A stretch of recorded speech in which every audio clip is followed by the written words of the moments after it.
Hello everyone, a warm welcome to you from SGT University.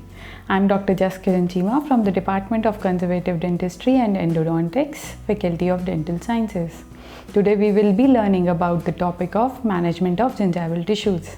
Since the sound periodontium is a foundation for a good restorative treatment, it is necessary to manage the gingival tissues prior to the restoration.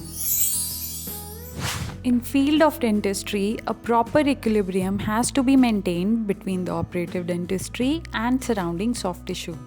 In our day-to-day clinical practice, we often come across various clinical scenarios such as deep subgingival caries, cervical abrasion or class 5 caries, subgingival hemorrhage, fracture line which extends subgingivally.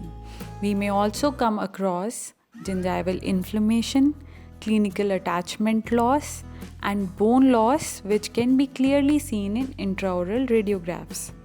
But this aspect is overlooked by many of us, which leads to detrimental effect on both the restoration as well as the surrounding soft tissues, which ultimately affects the prognosis and outcome of final restoration.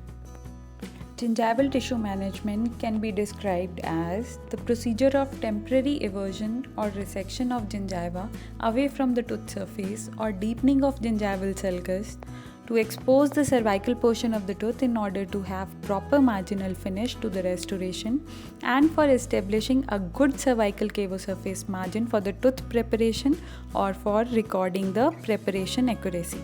Need and importance of displacement. Adequate access to the prepared tooth, reproduction of the finish line for accurate duplicating the subgingival margins, for providing the best possible condition for the impression material and fluid control, precision of the restoration for prevention of periodontal disease, precision in preparing proper contour of the restoration, patient's comfort, and operator's accessibility and visibility.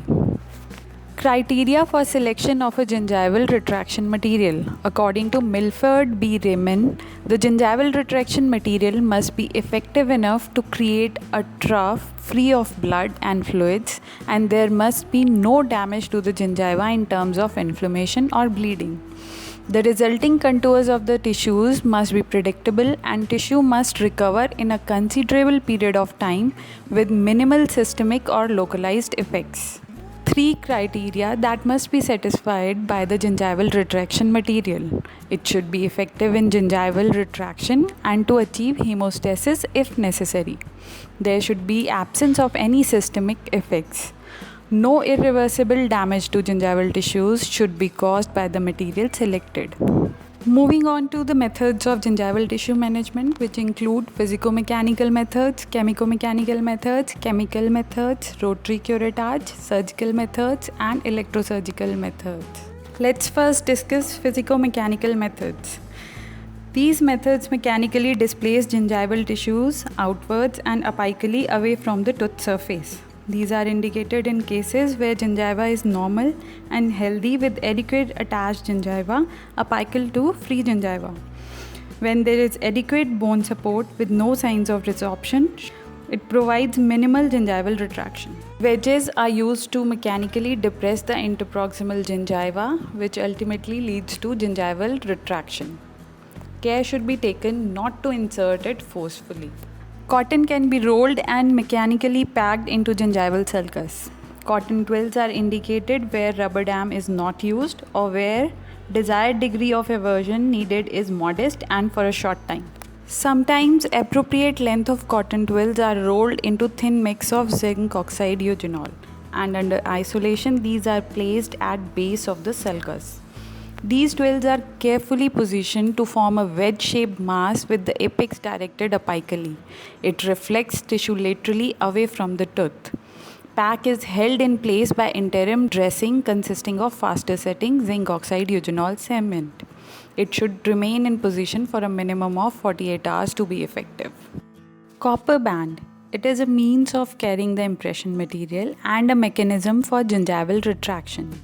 Impression compound and elastomeric impression materials are used with this technique. One end of copper band is trimmed to follow the contours of gingival margins. The top part is plugged with resin or compound. Vent is placed to allow escape of excess impression material. First of all, size of copper band is selected. Then the chosen band is adjusted on the tooth. Gingival extension on the buccal surface is marked and trimmed. Then the gingival margin are crimped to adapt to gingival contour. This technique is indicated when full arch impressions of multiple abutments have not recorded one or two teeth properly.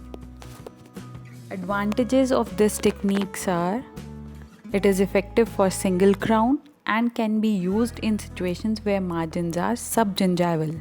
And the disadvantages are: the amount of time required to fit and adapt the band is very high.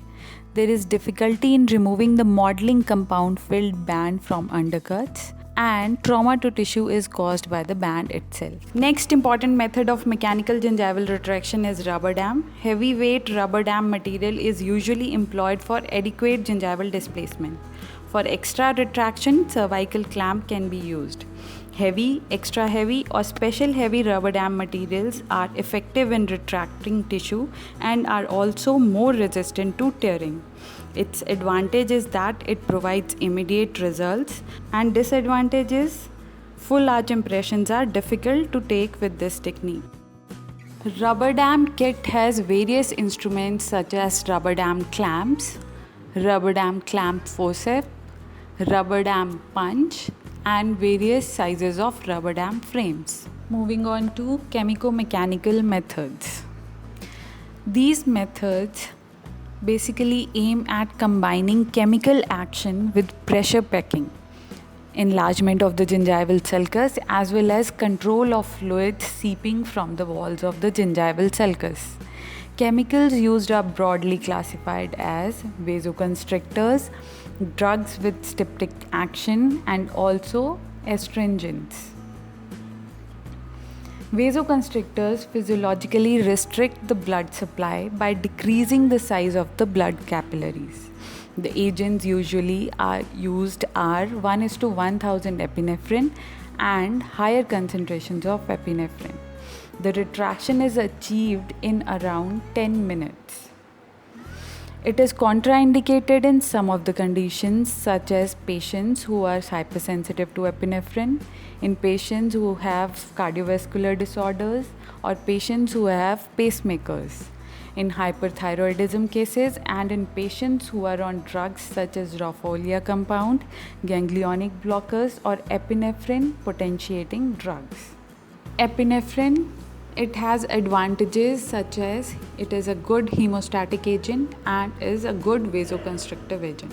Disadvantages are it has systemic effects, there is risk of inflammation of gingival cuff, and there is risk of tissue necrosis. Styptics, these are biologic fluid coagulants which locally coagulate blood and tissue fluids, creating the surface layer, which is an efficient sealant against blood and crevicular fluid seepage. The examples are 100% alum solution, 5 to 25% aluminium chloride, 10% aluminium potassium sulfate, and 15 to 25% tannic acid. Aluminium sulfate and aluminium potassium sulfate. Cord is saturated with 100% alum. This can be safely left in sulcus for as long as 20 minutes without adverse effects. Its advantages are it provides good hemostasis, there is least inflammation of all agents used with cords, there is little sulcus collapse after cord removal. Disadvantages are offensive taste and risk of necrosis if it is used in higher concentration. Aluminium chloride is most commonly used in the concentration of 5% and 25%. Advantages are there is no systemic effect, it provides good hemostasis, there is little sulcus collapse after cord removal. Disadvantages are less vasoconstriction than epinephrine, risk of sulcus contamination, it modifies surface details reproduction, and it also inhibits setting of polyvinyl siloxane and polyether impressions. Ferric sulfate. The advantages of ferric sulfates are it provides good hemostasis, and the disadvantages are tissue discoloration, acidic taste, risk of sulcus contamination, and it also inhibits setting of polyvinyl siloxane and polyether impression material. Today we have covered the topic of non-carious cervical lesion. Today we have covered the topic of management of gingival tissues, and next time we meet we will be learning about non-carious cervical lesions. Till then, keep learning, keep growing. See you next time.